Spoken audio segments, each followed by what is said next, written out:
I am officially running for President of the United States, and we are going to make our country great again.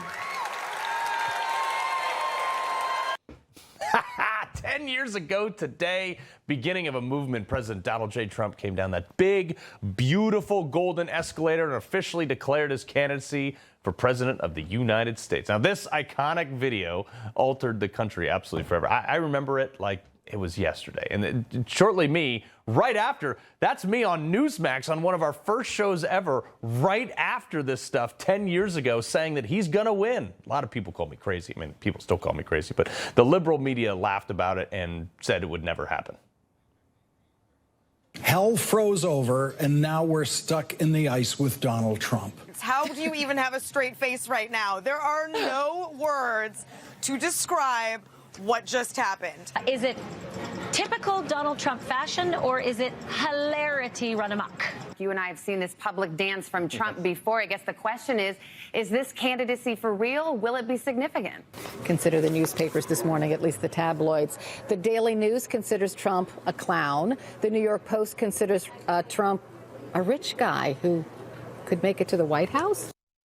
Spoiler alert, they were all wrong. We were right. He did win.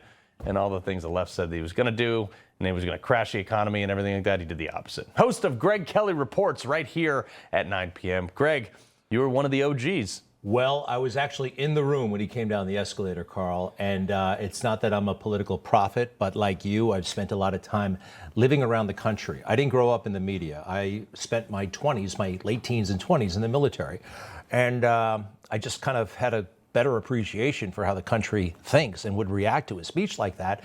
Not growing up in the media culture was hugely beneficial, advantageous, because while they were saying all those things, I said something totally different right after the big speech, and I think we just might have it hanging around somewhere. We do. I have it on audio, right? This is proof of something. Roll it, guys. Nobody will be pushing us around. I think he might be a game changer in this race. Nobody would be tougher on ISIS than Donald Trump. Nobody. Let's listen to that speech. It's going to go over well in certain precincts in Iowa, New Hampshire. This is a big deal. This is not a joke. Look, I didn't say he could win. Number one, I'm there, right? Which is cool. In fact, I saw years later an overhead picture, and you can make out my hairline in the New York Times. That's me right there, standing next to Rosanna Scotto, who is friendly with Michael Cohen. Michael Cohen invited us to go. Right. And I felt the earth move. I really did. I felt like something very seismic had happened. And I did think he could go all the way. I will say, and I actually met with the president right after that event upstairs. There were very few journalists there. It was Bill O'Reilly, George Stephanopoulos, and me, and a crew from Access Hollywood. Lots of cameras, but the journalists didn't even bother to go. Right. And I'm so glad I was there. They thought it was a stunt. Well, they thought it was a stunt. Look, I didn't know what to expect. I thought it was going to be reality TV show season 92 or $1 billion this or that. But I knew that message when he said, America just doesn't win anymore. And it just spoke right to me because we hadn't been to the moon in a very long time. And we didn't even have the space shuttle at that point. We couldn't go into outer space. Well, I actually did call it as well, real quick. If we have that clip early on, I was there before he declared saying, I think he's going to win. Roll this. What I respect about Donald Trump and why I think he has the strength to be the next commander-in-chief is because he's standing by his statements. He's standing by the conviction, the moral courage and conviction that he has. And I think he'll fight the war on ISIS. I think he'll fix the economy. I would be very comfortable with Donald Trump. You know why? Because he's going to get the lawyers off the battlefield. He's going to fight a war to win. He is a guy who's goal and mission-oriented, and that's why I want him as my commander-in-chief. That was excuse me, Carl. Hello. You want to say anything about that clip?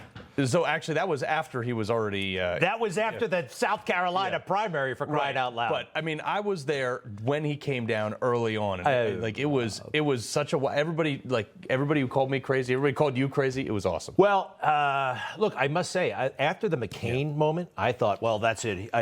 He can't win because people mocked me for that. You know, what do these idiots from local news know? But when he said that the Iraq War was a big fat mistake, That's when he won me over. That's when this is the guy. This is the guy. From a guy who fought in Iraq. I agree, too. We got to leave it right there. Greg, be sure to tune into him. 9 p.m. right here on Newsmax. This show's awesome. He loves the Constitution. He fights for what's right. He hates the bad guys. He's a freedom warrior. He's your freedom warrior. Watch Carl Higbie every weekday on Newsmax.